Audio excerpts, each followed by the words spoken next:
Bismillahirrahmanirrahim. Assalamualaikum warahmatullahi wabarakatuh.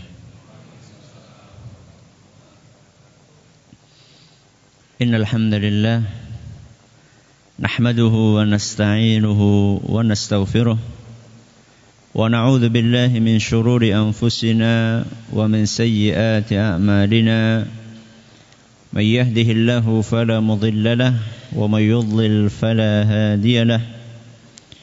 وأشهد أن لا إله إلا الله وحده لا شريك له وأشهد أن محمدا عبده ورسوله يا أيها الذين آمنوا اتقوا الله حق تقاته ولا تموتن إلا وأنتم مسلمون يا أيها الناس اتقوا ربكم الذي خلقكم من نفس واحدة وخلق منها زوجها وبث منهما رجالا كثيرا ونساء واتقوا الله الذي تساءلون به والأرحام إن الله كان عليكم رقيبا يا أيها الذين آمنوا اتقوا الله وقولوا قولا سديدا يصلح لكم أعمالكم ويغفر لكم ذنوبكم ومن يطع الله ورسوله فقد فاز فوزا عظيما أما بعد فإن أصدق الحديث كتاب الله وخير الهدي هدي محمد صلى الله عليه وعلى آله وصحبه وسلم وشر الأمور محدثاتها وكل بدعة ضلالة. Kita panjatkan puja dan syukur kehadirat Allah Jalla wa Ala. Pada kesempatan malam yang berbahagia kali ini, kita masih kembali diberi kekuatan, kesehatan, hidayah serta taufik dari Allah Jalla wa Ala, sehingga kita bisa kembali menghadiri pengajian rutin tafsir kita ini di Masjid Agung Darussalam Purbalingga. Kita berharap semoga Allah Subhanahu wa taala berkenan untuk melimpahkan kepada kita semuanya ilmu yang bermanfaat, sehingga bisa kita amalkan sebagai bekal untuk menghadap kepada Allah Jalla wa Ala. Allahumma amin. Salat dan salam semoga senantiasa tercurahkan kepada junjungan kita Nabi besar Muhammad sallallahu alaihi wasallam, kepada keluarganya, sahabatnya dan umatnya yang setia mengikuti tuntunannya hingga akhir nanti. Seperti biasanya, sebelum kita memasuki materi hari ini, kita akan membaca surat yang akan kita pelajari, yaitu surat Ad-Duha.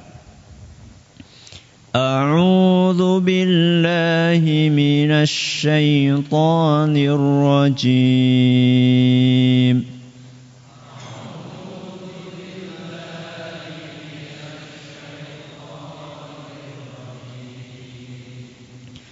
بسم الله الرحمن الرحيم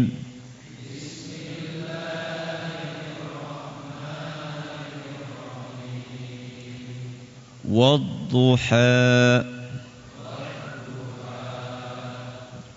Yang sering kepanjangan itu adalah ketika membaca wadduha, padahal itu aslinya berapa harokat? 2. Kadang-kadang orang bacanya 3, ya.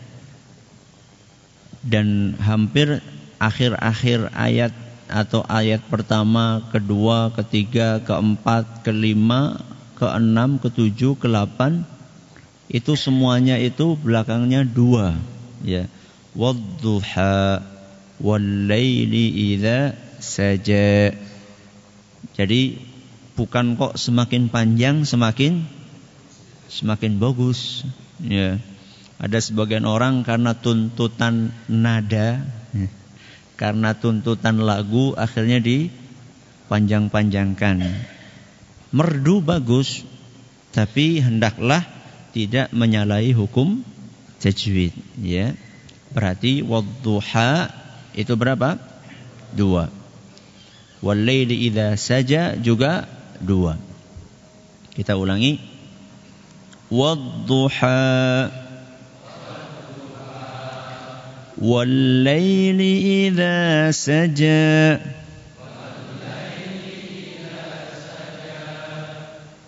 banyak keliru wal-laili. Kadang-kadang bacanya wal-laili. Lae. Ini ala Jawa. Ya. Kalau ala Arab apa? Wal-laili. Apa? Wal-laili, bukan wal-laili. Dan ini sering, yang semisal dengan ini banyak. A'udzu billahi minasy syaithanir rajim. Yang betul apa? Syai. Ya. A'udzu billahi minasy syai, bukan syai. Terus dalam surat Al-Fatihah juga ghairil maghdubi, bukan ghairil, tapi apa? Ghairil. Nanti kita akan ketemu lagi di ayat yang keempat, walal akhiratu khoi, bukan khoe. Ya. Kita ulangi. Wal laili idza saja,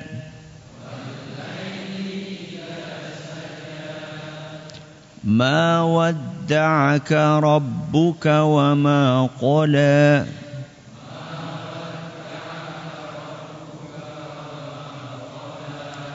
Walal akhiratu khairul laka minal ula.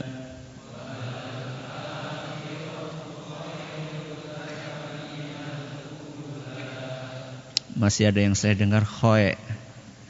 Apa? Khoi, bukan khoe. Apa? Khoi. Walal akhiratu khairul laka minal ula.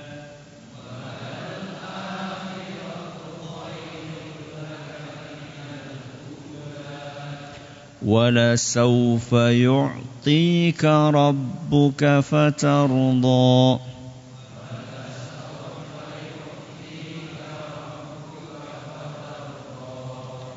Alam yajidka yatiman fa'awa.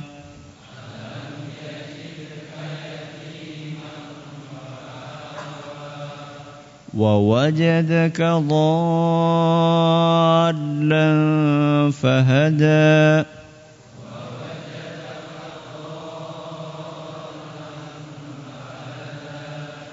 ووجدك عائلا فأغنى.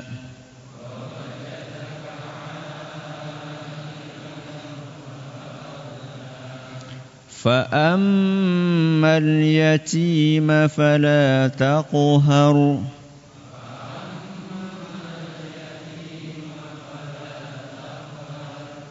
وأما السائل فلا تنهر.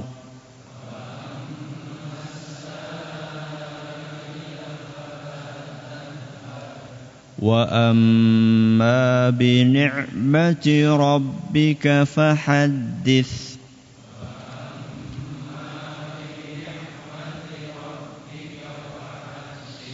Para hadirin dan hadirat sekalian yang kami hormati dan juga segenap pendengar Radio Insani 102.2 FM di Purbalingga dan sekitarnya, para pendengar Radio Roja di Jakarta, di Bandung, di Lampung, di Berau, dimanapun Anda berada, Radio Bas FM Solo Tigo dan sekitarnya, radio kita di Cirebon dan sekitarnya, Radio Al-Hikmah Banyuwangi dan sekitarnya, juga para pendengar radio-radio dakwah lainnya yang ikut merelay acara ini, serta para pemirsa Yufid TV yang semoga senantiasa dirahmati oleh Allah Subhanahu wa taala. Hari ini kita akan mengawali tafsir dari surat apa tadi? Surat Ad-Duha. Seperti biasanya, kita akan awali dengan pendahuluan yang berisikan poin-poin berkaitan dengan surat Ad-Duha, mulai dari nama surat ini, kemudian asbabun nuzul, sebab diturunkannya, lalu keutamaan surat ini, lalu apakah surat ini makkiyah atau madaniyah, jumlah ayatnya berapa, dan yang terakhir apa kandungan global dari surat Ad-Duha. Kita awali dari poin yang pertama adalah nama dari surat ini. Apa namanya? Namanya Ad-Duha. Namanya surat Ad-Duha. Dan penggunaan nama ini yaitu surat Ad-Duha itu termaktub di kebanyakan mushaf Al-Quran dan juga kitab-kitab tafsir dan dalam beberapa kitab hadis seperti Sunan At-Tirmidzi. Mereka menamai surat ini dengan surat Ad-Duha. Ada nama yang kedua yang dipakai oleh para ulama dalam beberapa kitab tafsir dan juga dipakai dalam Sahih Bukhari adalah surat apa kira-kira? Betul sekali. Surat Wad-Duha. Apa bedanya? Cuma ketambahan huruf wawu. Kalau yang pertama surat Ad-Duha, kalau yang kedua surat Wad-Duha. Ini para guru, terutama guru-guru agama, kalau ada anak nyebutkan nama surat apa? Surat Wad-Duha. Jangan disalahkan. Ya. Para ulama sebagian mereka juga memakai nama ini. Dan ini diambil dari ayat yang pertama secara lengkap. Ya, kalau nama yang pertama diambil dari ayat yang pertama cuman huruf wawunya dihapus, dihilangkan, jadinya surat Ad-Duha. Ya, ini adalah nama Ad-Duha. Jadi kita temukan ada berapa nama? 2 nama. Yang pertama surat Ad-Duha, yang kedua surat Wad-Duha. Berikutnya poin yang kedua adalah asbabun nuzul. Sebab diturunkan surat Ad-Duha. Secara jelas disebutkan sebab nuzul atau sebab diturunkannya surat ini di dalam Sahih Bukhari dan Muslim. Di dalam Sahih Bukhari dan Muslim. Yang mengisahkan adalah seorang sahabat yang bernama Jundub ibnu Sufyan radhiyallahu anhu. Beliau bercerita, Ishtaka Rasulullah sallallahu alaihi wasallam falam yaqum laylataini aw thalathan. Artinya pada suatu saat Rasulullah sallallahu alaihi wasallam sakit sehingga beliau tidak bisa bangun malam. Bangun malam di sini maksudnya tahajud. Tidak bisa tahajud 2 atau 3 malam. Rasulullah SAW sakit sehingga tidak bisa tahajud. Berapa? 2 atau 3 malam. Kalau panjenengan enggak tahajudnya karena apa? Kerainan gara-gara ngajinya ketahuan, apa gara-gara bantu orang atau gara-gara nonton. Nonton apa dulu? Ya, nonton bola, ya.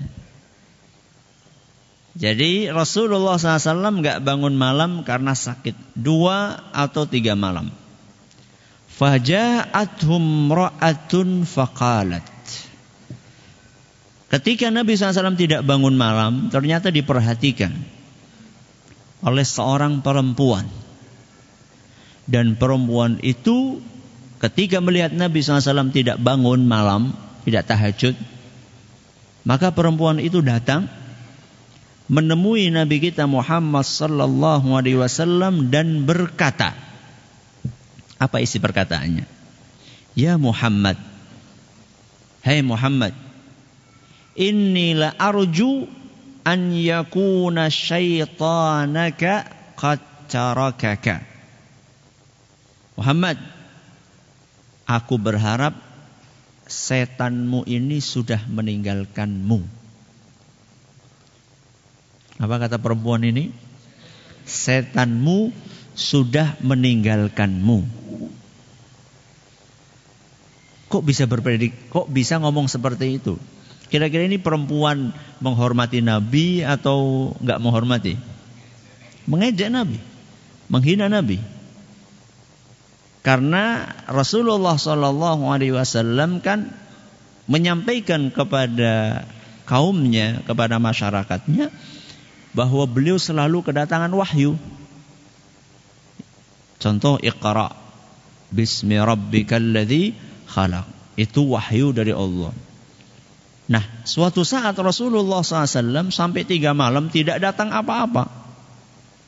Dan Rasulullah SAW memang sedang sakit, sehingga beliau tidak salat tahajud. Beliau cuma di rumahnya saja, gak bisa bangun. Nah, perempuan ini ingin mengail ikan di air keruh, memanfaatkan kesempatan dalam kesempitan. Maka dia pun mendatangi Nabi kita Muhammad SAW dan menghina Nabi SAW. Kayaknya setanmu ini sudah pergi. Jadi selama ini menurut perempuan ini, ya, Nabi ini dirasuki setan. Na'udzubillahi min dzalik. Lam arahu qaribaka mundhu lailataini aw thalath. Aku perhatikan setanmu ini sejak 2 malam atau 3 malam yang lalu enggak mendekati kamu. Kira-kira perempuan ini siapa? Siapa kira-kira? Dia namanya Al-Awra. Siapa namanya? Al-Awra. Julukannya Ummu Jamil. Kok keren ya? Tahu nggak siapa ini? Istrinya Abu Lahab. Oh, pantas. Cocok ya. Cocok omongannya seperti itu. Karena memang dia ini satu madhab sama suaminya ya. Satu pemikiran ya dengan Abu Lahab. Ini yang diceritakan oleh Allah, wa mra'atuhu hammalatal hatab. Ya. Dalam surat apa? Dalam surat Al-Lahab. Sudah. Dan tentunya Nabi kita Muhammad sallallahu alaihi wasallam sedih, manusiawi, karena selama ini beliau selalu rutin mendapatkan wahyu. Allah menakdirkan 2 atau 3 malam, bahkan dalam beberapa riwayat lebih dari itu, wahyu ini telat. Jadi Nabi SAW lama nunggu turunnya wahyu. Nah, itu semakin memprovokasi orang-orang yang benci kepada Nabi SAW untuk terus menyudutkan Nabi. Mereka katakan Muhammad sudah ditinggalkan sama Tuhannya. Ini yang agak sopan ini. Kalau yang gak sopan ini kayak siapa tadi? Siapa namanya tadi? Ummu Jamil. Antum yang ingat Ummul Jamilnya. Al-Awra ya. Al-Awra ya. Dan ini memang begitulah orang-orang kafir, orang-orang musyrikin, orang-orang yang memang benci. Ya, kalau orang sudah benci itu apa saja itu dijadikan sebagai sarana untuk menjatuhkan. Sebaliknya kalau sudah gila kekaguman, itu salah pun dianggap benar. Makanya ada sebuah ungkapan syair orang Arab, mereka mengatakan ainur ridha an kulli aibin kalilatun wa ainus sukhti tubdil masawiyah. Artinya ainur ridha an kulli aibin kalilatun. Orang kalau sudah terlanjur suka, lisan itu keluh. Ya, lisan itu keluh untuk mengungkapkan keburukan orang yang dia sukai. Sulit untuk adil kalau sudah terlanjur suka. Tapi sebaliknya wa ainus sukhti tubdil masawiyah. Kalau sudah terlanjur benci, aib-aib itu akan kelihatan semuanya. Bahkan kadang-kadang yang baik pun dianggap jelek. Contoh, kalau orang sudah terlalu benci, senyum, ketemu sama orang yang dia benci itu senyum sama dia, dianggap tuh, sinis kan senyumnya. Padahal orang senyum. Sebaliknya kalau udah terlanjur cinta, dibentak-bentak itu kan karena sayang.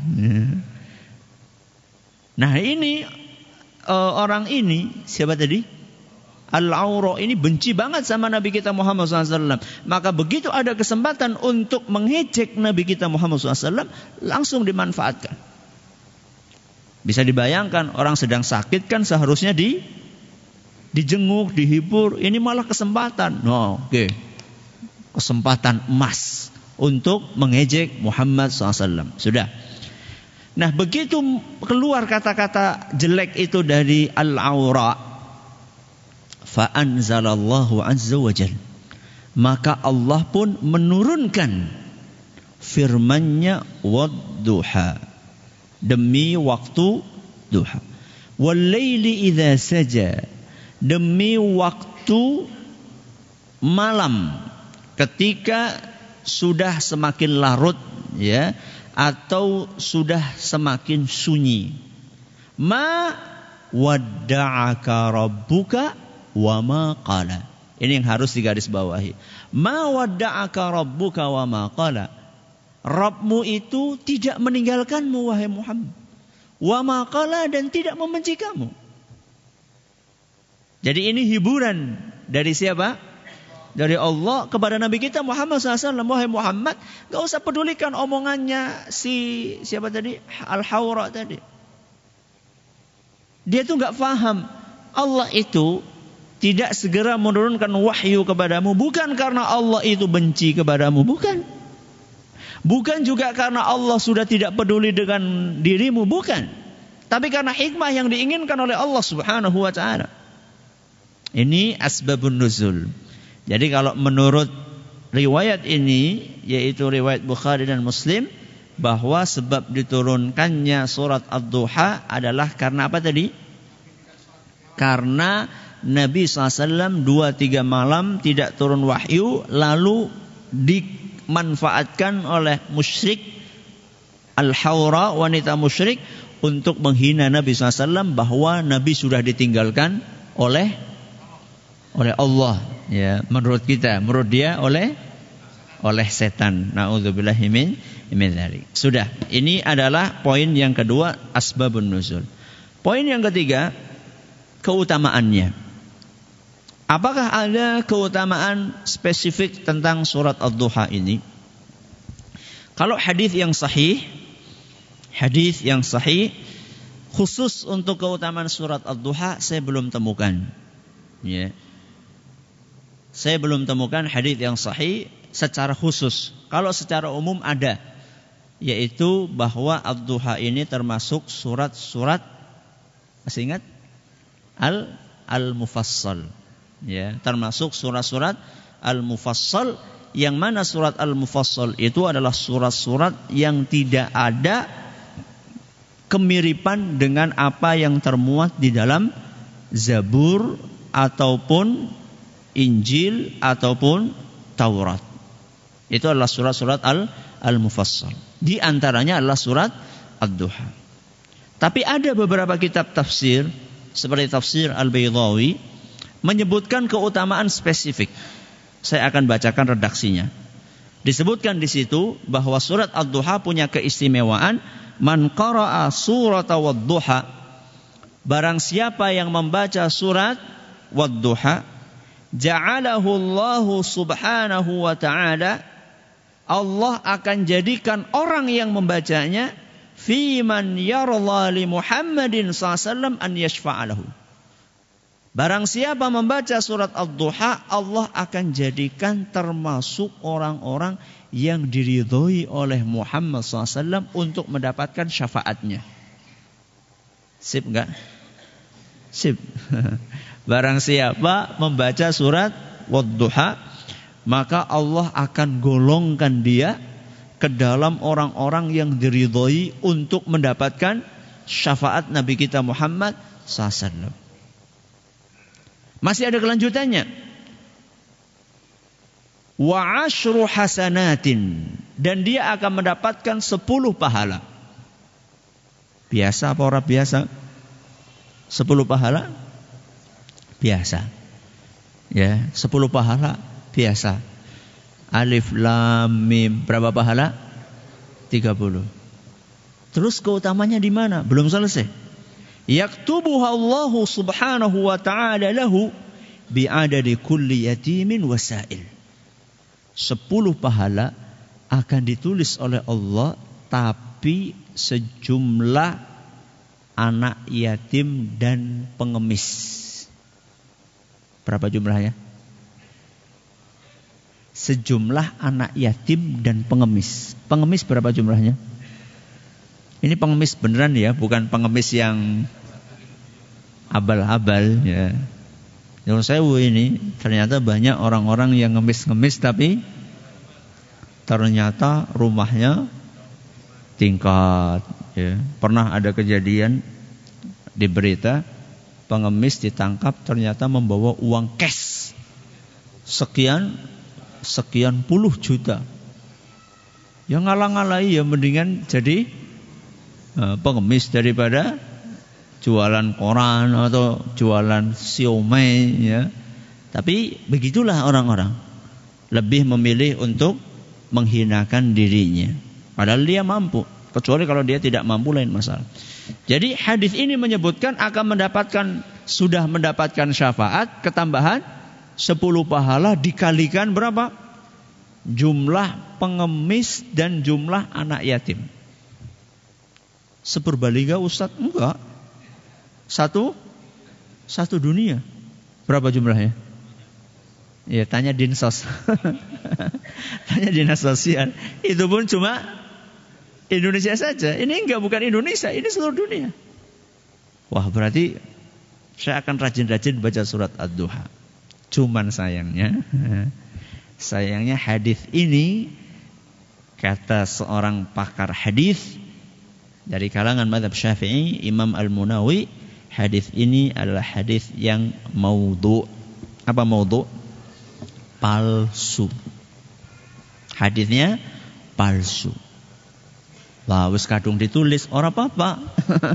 Yang penting jadi tahu ini hadis palsu. Lah terus apa enggak baca surat Ad-Duha? Ya baca.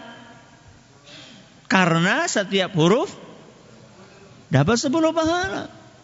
Coba. Wad-duha. Berapa itu? Waw, alif, lam, dod, ha, ya, alif ya. Wad-duha. 6 kali 10 berapa itu? 60 pahala, bayangkan. Jenengan baru baca wad-duha. Wis pira? Swidak.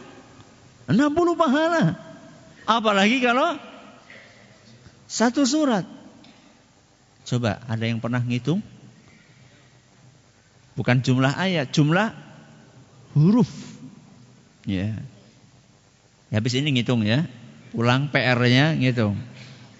Nanti pertemuan yang akan datang, kalau saya enggak lupa, saya bakalan tanya nanti. Siapa yang sudah ngitung? Biasanya kalau enggak diiming-imingi hadiah, orang pada ngitung. Ya udah, saya siapkan hadiah ya. Saya siapkan hadiah, nanti yang ngitung beneran. Tapi kalau semuanya ngitung gimana nanti?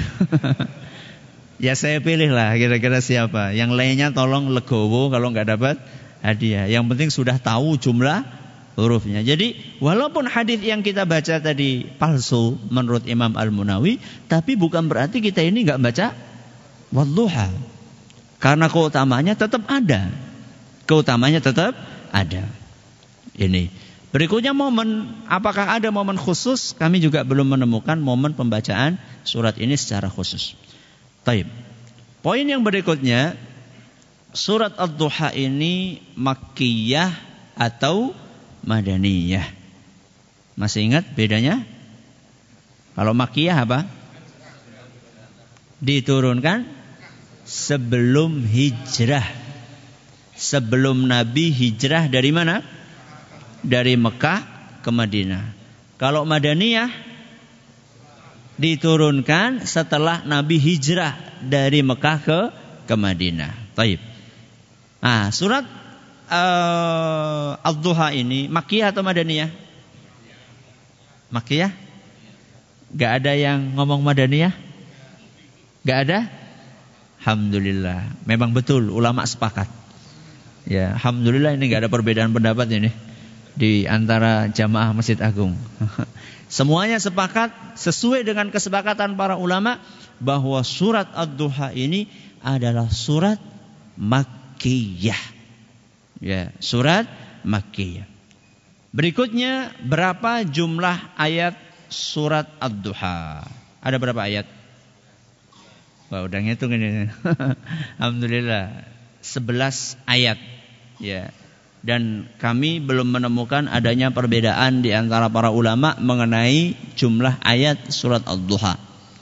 Jadi kalau misalnya, saya sudah pernah sampaikan, jadi kalau misalnya para ulama berbeda dalam menghitung jumlah ayat, itu bukan berarti ayatnya ada yang baru, bukan. Misalnya ya, misal ada ulama berbeda pendapat dalam menghitung ayat suatu surat. Sebagian ulama mengatakan 9, sebagian ulama mengatakan 10 misalnya.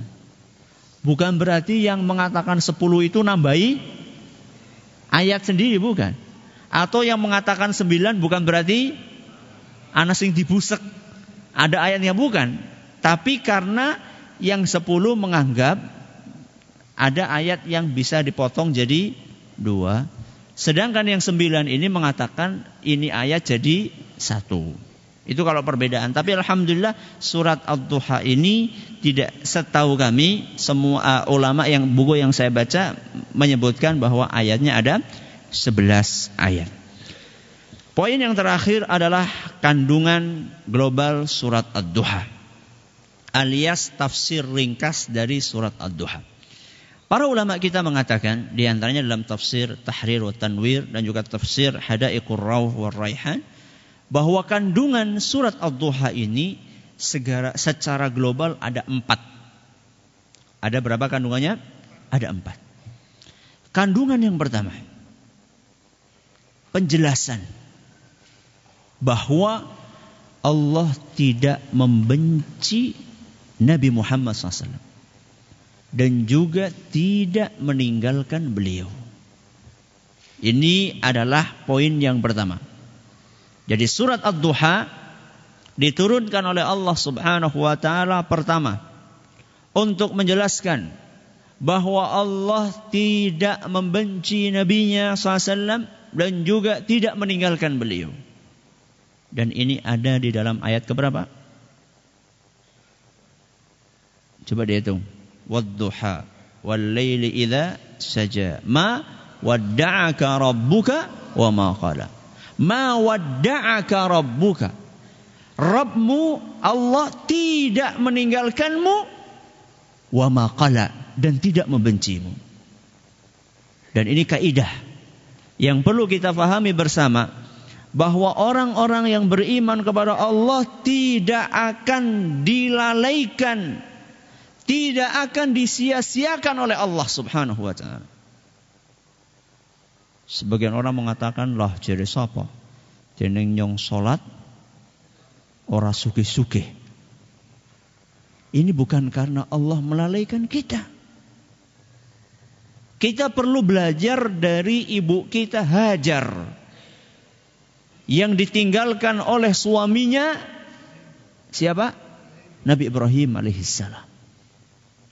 Ketika tahu-tahu Allah memerintahkan kepada Nabi Ibrahim untuk melakukan perjalanan jauh menuju ke suatu lembah yang di dalamnya tidak ada air, tidak ada pepohonan.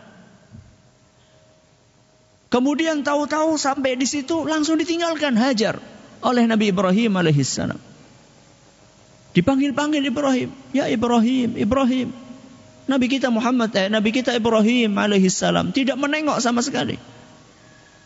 Padahal saat itu Hajar bersama dengan Ismail yang masih menyusu. Bisa dibayangkan, masih menyusu ditinggalkan di sebuah lembah, gak ada manusia, gak ada pepohonan, gak ada air, gak ada sumur. Tahu-tahu ditinggalkan begitu saja. Dipanggil sekali gak nengok. Mending kalau nengok. Enggak. Panggil 2 kali gak nengok, panggil 3 kali gak nengok. Hajar ini wanita yang cerdas. Maka langsung dia bertanya, Allahu amaraka bihadza. Ibrahim, apakah Allah yang menyuruhmu untuk melakukan ini? Pertanyaan cerdas. Karena apa? Karena Nabi Ibrahim sebagai sosok manusia biasa, apakah tega meninggalkan istri dan anaknya? Anak yang sudah ditunggu puluhan tahun. Anak yang sudah ditunggu puluhan tahun. Dalam beberapa riwayat disebutkan Nabi Ibrahim berdoa 80 tahun. Tahu-tahu begitu lahir disuruh ditinggal. Di sebuah lembah yang tidak ada apa-apanya. Mesti ini sesuatu yang menurut Hajar ini gak umum. Ya. Masa tahu-tahu ditinggalkan kayak gitu? Maka pertanyaan yang ditanyakan Hajar, seorang wanita yang salehah, Allahu amaraka bihadza. Apakah Allah yang nyuruh kamu wahai Ibrahim untuk melakukan ini? Maka Nabi Ibrahim mengatakan iya. Allah yang memerintahkan. Lihat. Apa jawaban Hajar setelah itu? Apa komentarnya Hajar? Komentarnya Hajar satu kalimat yang perlu difahami, kita terapkan dalam kehidupan kita sehari-hari. Idzan la yudayyi'unallah. Idzan la yudayyi'unallah. Kalau begitu, tidak mungkin Allah akan menyia-nyiakan dan menterlantarkan kami. Satu kata saja. Kalau memang itu perintah Allah, gak mungkin Allah akan terlantarkan kami. Alias gak mungkin kami ini akan mati kelaparan, kehausan, gak mungkin. Dan ini yang kadang-kadang masih lemah di dalam hati kita. Mau meninggalkan pekerjaan yang haram, langko mangan apa? Mau meninggalkan sebuah pekerjaan yang haram karena ingin bersih hartanya, gajinya sudah terlanjur tinggi, sudah dapat fasilitas macam-macam, dapat rumah, dapat kendaraan, dapat bulanan, dapat ini, dapat itu. Langkunyong mangan apa? Kalau kita yakin bahwa itu adalah dalam rangka menjalankan perintah Allah Subhanahu wa taala, enggak mungkin Allah akan menterlantarkan kita. Udah Ustadz, buktinya saya sudah meninggalkan pekerjaan itu dengan keyakinan Allah akan mengganti. Ternyata betul-betul ekonomi saya jadi sulit. Ada seorang preman, mantan preman. Lebih baik jadi mantan preman apa mantan kiai? Lebih bagus mana? Lebih bagus muslim. Ya kalau mantan premannya jadi soleh ya enggak apa-apa. Mantan kiai terus enggak soleh ya jangan. Mantan preman ngeluh kepada temennya, saya dulu ketika jadi preman rezekinya lancar. Sekarang saya tinggalkan preman, sholat malah jadi rasanya angel banget golek duit. Apa kira-kira kudu mereman maning? Apa harus jadi preman lagi supaya? Tidak. Kita harus yakin bahwa Allah Subhanahu wa taala tidak mungkin menterlantarkan kita. Cuman pasti ada ujian. Pasti ada ujian. Makanya Hajar ketika ditinggalkan di situ punya keyakinan bahwa Allah tidak mungkin menterlantarkan. Apakah ujuk-ujuk menyembur sumur Zam-Zam? Enggak. Apa dulu? Usaha dulu. Lari kemana? Sofa. Turun. Lari lagi ke Marwah. balik lagi sampai 7 kali. Sampai Ismail nangis, sudah kehabisan bekal.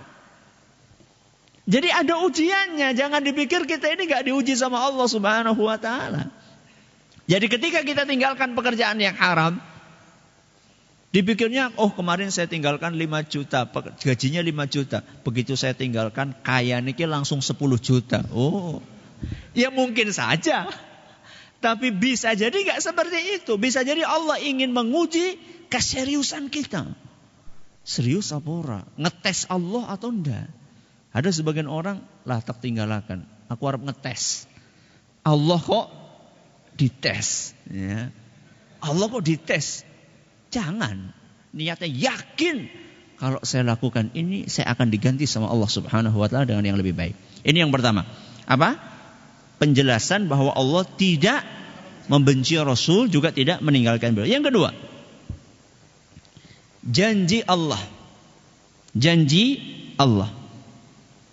Untuk Rasulullah SAW, bahwa masa yang akan datang lebih baik dibandingkan masa lalu. Ini yang kedua. Janji dari siapa? Allah. Buat siapa? Rasulullah SAW, bahwa masa yang akan datang akan lebih baik dibandingkan masa yang lalu. Ini kira-kira dalam ayat yang keberapa? Ayat yang keempat. Walal akhiratu khairul laka minal ula. Yang akan datang lebih baik daripada yang lalu. Dan di sini ada beberapa penafsiran para ulama. Ada yang mengatakan akhirat lebih baik daripada dunia. Jelas lebih baik daripada dunia. Gak ada apa-apanya dunia ini. Dunia ini cuma 1%. Akhirat berapa? 99. Gak ada bandingannya sama sekali. Ada sebagian ulama mengatakan maksudnya adalah kejadian di zaman Nabi SAW, awal dakwah dengan akhir dakwah. Jadi awal dakwah Nabi SAW jelas beliau menghadapi sekian banyak cobaan. Dihina, dicaci, dipukuli, ya, dibunuh, hampir dibunuh, ya, dilempari dengan kotoran. Di masa yang akan datang akan lebih baik dibandingkan saat ini. Makanya ini ayat Makkiyah sebelum Nabi hijrah. Dan itu lagi berat-beratnya ujian yang dihadapi oleh Nabi SAW. Dihibur sama Allah Subhanahu wa ta'ala. Wahai Muhammad, masa yang akan datang akan lebih baik. Yang penting sabar, ikuti jalan, ikuti tuntunan, kamu akan mendapatkan yang lebih baik. Walal akhiratu khairul laka minal ula. Ini yang kedua. Yang ketiga, Allah mengingatkan Rasulullah SAW mengenai nikmat-nikmat yang telah lampau. Dan Allah berjanji akan terus memberikan nikmat kepada Rasulullah SAW. Ini kandungan yang keberapa? Yang ketiga. Allah mengingatkan siapa? Rasulullah SAW. Tentang nikmat-nikmat yang sudah Allah berikan kepada beliau. Dan Allah menjanjikan akan terus memberikan nikmat itu kepada beliau. Ini ada dalam ayat ke-5, ke-6, ke-7, ke-8. Apa bunyinya? Wala saufa yu'tika rabbuka fatarudh. Allah akan terus memberikan nikmat kepadamu wahai Muhammad sampai engkau ridha.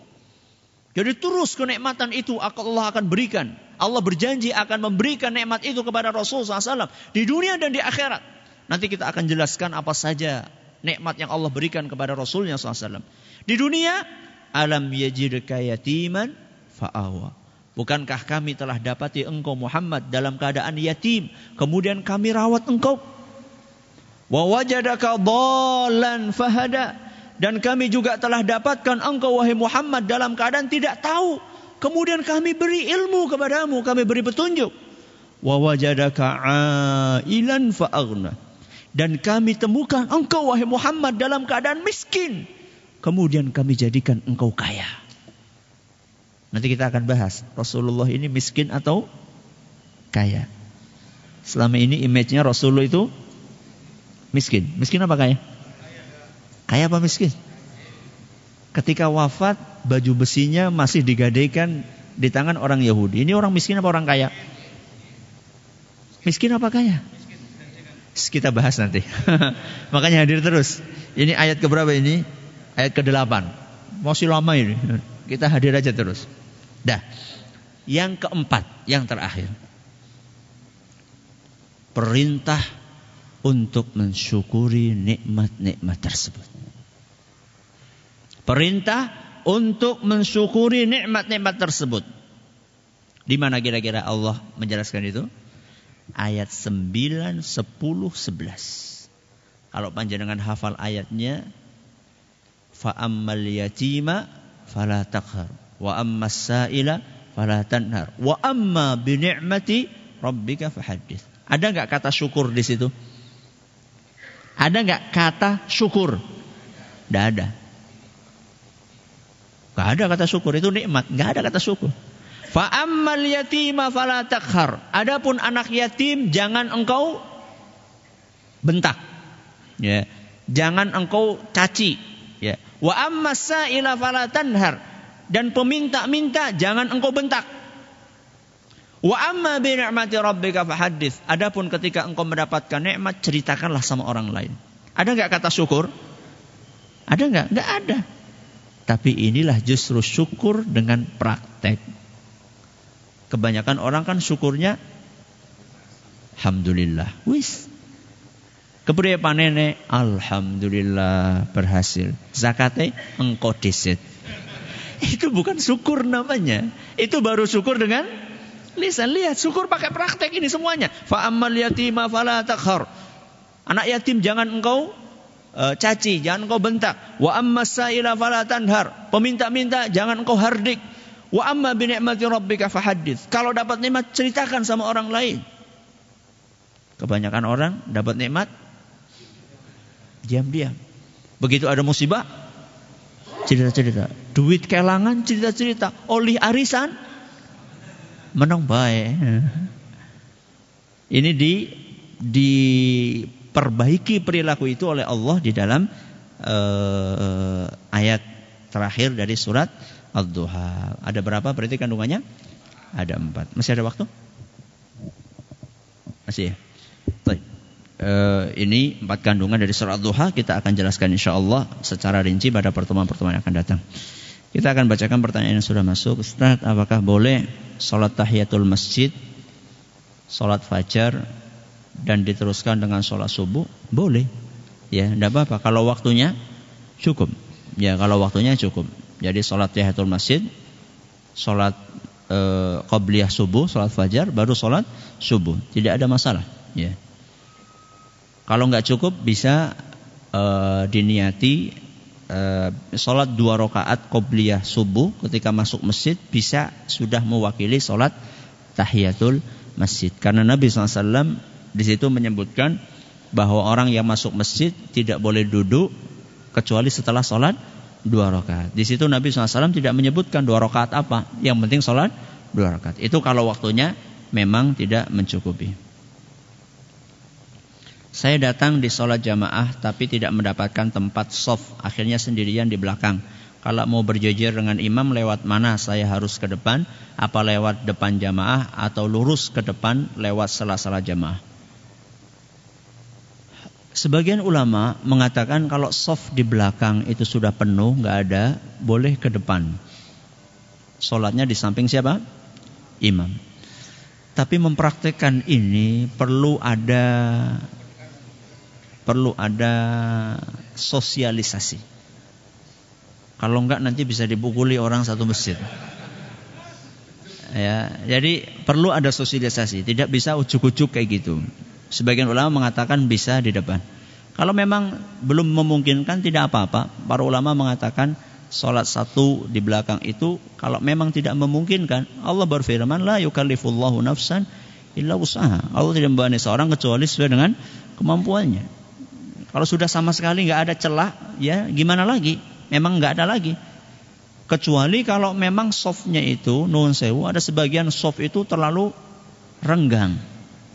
Karena sajadahnya besar, ya, dia merasa ki sajadahku roli diitek, ya, ini sejarah saya nggak boleh diinjak. Akhirnya renggang. Nah, kalau kayak gitu sih minta agak ditepuk supaya geser masuk. Tapi kalau sudah rapat sama sekali nggak ada celah ya nggak usah narik temennya. Nanti kalau narik temennya depannya jadi kosong. Ya memang sudah gimana lagi ya.